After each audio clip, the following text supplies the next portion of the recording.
Guys, you guys lost the 60 critical days. You should have been on top of this because why? You had all your focus on the impeachment of Donald J. Trump. We're going to try to get Melissa Hooray, executive director of the Lindell Recovery. And we're going to try to get Dan talking about the GameStop thing. But I want to pivot. When we talk about abortions, you talk about life. The Chinese. Every time I talk to people from China, they say the hungry ghosts are, and Miles Gross says it's 400 million young babies have been aborted or murdered in China under this regime, right? And a large proportion of that is young girls, right? What is, in the life movement, does anybody talk about, this is just not a Western situation in Western society, but it's actually, and people there, particularly the women, say you're under constant pressure about this, about forced abortions. No, that's exactly. Well, it's all due in China to the one-child policy, and parents there would prefer to have a boy. And there's a lot of reasons behind that, but this sex selection abortion stuff that's happening in China has actually led to restriction bills here in the United States that ban abortion on the basis of sex selection. So there are states right now that have taken action, but this abortion movement really is global. And I want to talk about the Mexico City policy if I can, because that's a stark contrast. When's that executive order coming? He's doing it tomorrow. Biden is signing an executive order rescinding Trump's Mexico Isn't that City when we're policy. supposed to be doing the Right to Life March? Is he doing that symbolically?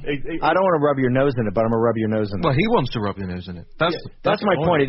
That is your traditional Right to Life Day, isn't it? That's exactly right. So he's doing it on the anniversary of Roe v. Wade, which is when the annual March for Life is every year. Wait, Joe Biden the Catholic?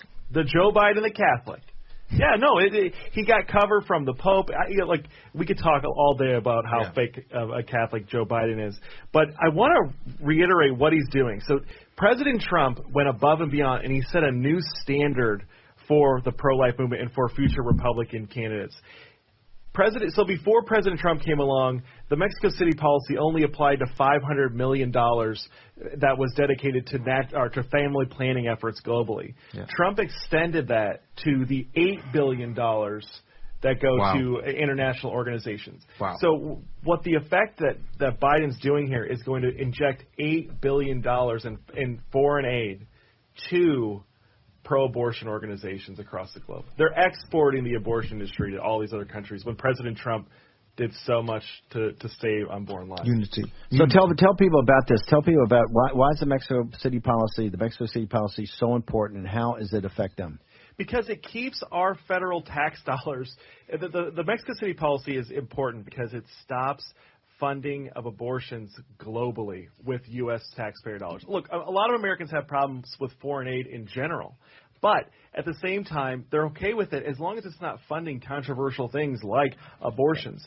And that's what Joe Biden is doing with this executive order tomorrow. Okay, we've got such a jam show today, and we're going to have Rudy come on and talk about his lawsuit. I got Melissa Hooray. Can we bring her up right now? Melissa, do you have us? Is Melissa there? Melissa Hooray, from the executive director, one of the executive directors of the Lindell Recovery Network. Melissa, are you there? Hi, Steve. It's a pleasure to be with you today. Hi, listen, this is very important because you sent a letter to me, or you sent something to me that got passed to me. Mike Lindell has been at the forefront and is getting blown up everywhere in mainstream media. They're trying to destroy his company. They're going to his vendors. They're now talking to all the employees. Every major media company in the world is all over this. He just sued the Daily Mail for this outrageous story about the actress. And part of it was that, look, he says, my company's important. What I'm fighting for the president is important. The election fraud is important. But the thing close to my heart is the Recovery Network, because this is what saved me when I committed myself to God. Tell us about the network. Tell us about Lindell. And what pressure are you guys under right now? Well, thanks so much for having me on, Steve. Yes, I agree with you. Just the pressure that he is dealing with right now is unbelievable. And the other day I was out running and I got this idea in my head. I just wish people could see the real Mike Lindell, the Mike Lindell that I know and have come to know. And, have you ever had that experience where you met someone famous, maybe someone you admired on TV or a celebrity, and it was a big disappointment? Well, I've had that experience, and that is not how it is with Mike Lindell. Me too. I work with Raheem. Well, sorry, I was doing No. Keep going. I'm just teasing. Keep going. No, I was thinking about how I've met people that I admired, people in the addiction industry and even celebrities, and I thought that was a giant disappointment. And when I met Mike, I just knew that we were kindred spirits. And as I mentioned in my letter, I've been in the field of addiction recovery for 15 years now. And when I heard about Mike's true mission, which is to help bring people out of addiction, I just thought, I have to work for this man, and I couldn't get away with this call or this idea that God had put into my heart. And so through a series of events I won't get into, he brought me on. And so the Lindell Recovery Network is going to be an amazing addiction platform. Much of my work has been in the world of intensive outpatient treatment in the secular world, also in detoxes and residential facilities. And I always was a bit disillusioned with the fact that I couldn't bring the saving power of God into a lot of the work I was doing. So that was a big piece that was missing for me.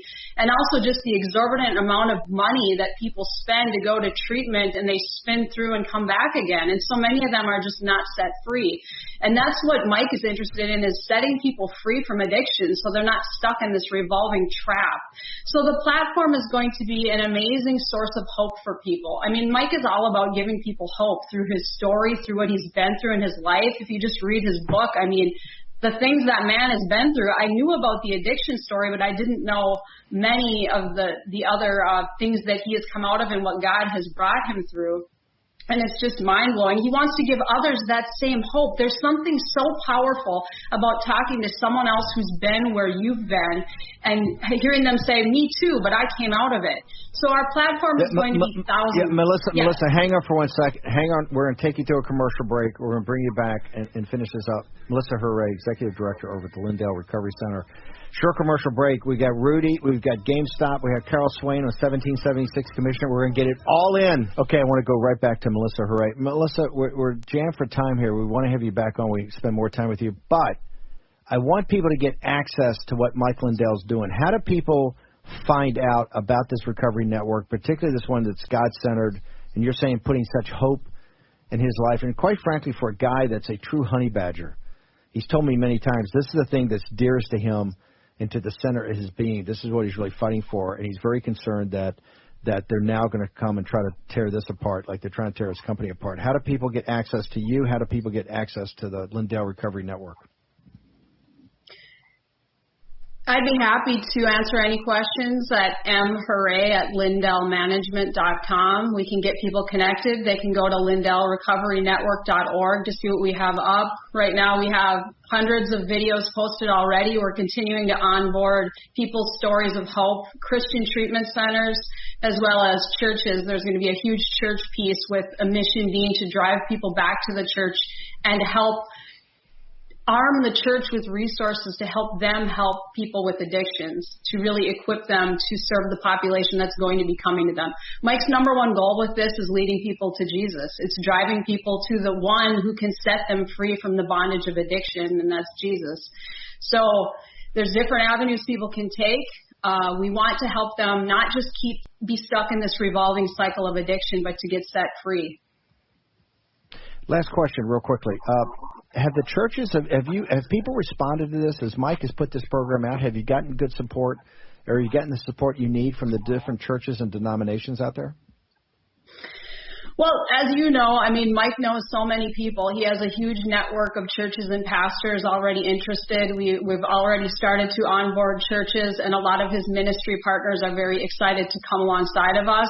If people want to get on board as a church, they can go to lrnchurch.org and agree to our terms of service as far as becoming a participating church. And we're going to give them a lot of resources to help them become a church that can help addicted people. Because right now, you maybe go to church, you might get one recovery meeting or something like that. This is going to be like a mini treatment program within the church, so we can avoid that bottleneck of trying to get into treatment when people are waiting for a bed and people are dying when they're waiting to get into treatment.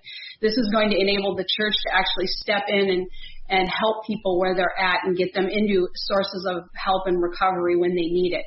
So we'll be connecting them with biblical counseling resources, with June Hunt and her Hope for the Heart ministry. We're doing a lot of things to help the church become the church to heal broken people. Melissa Hooray, thank you very much. I want to have you on for a much deeper conversation about this, but you're doing the Lord's work. Thank you very much for coming on War Room Pandemic. Thank you.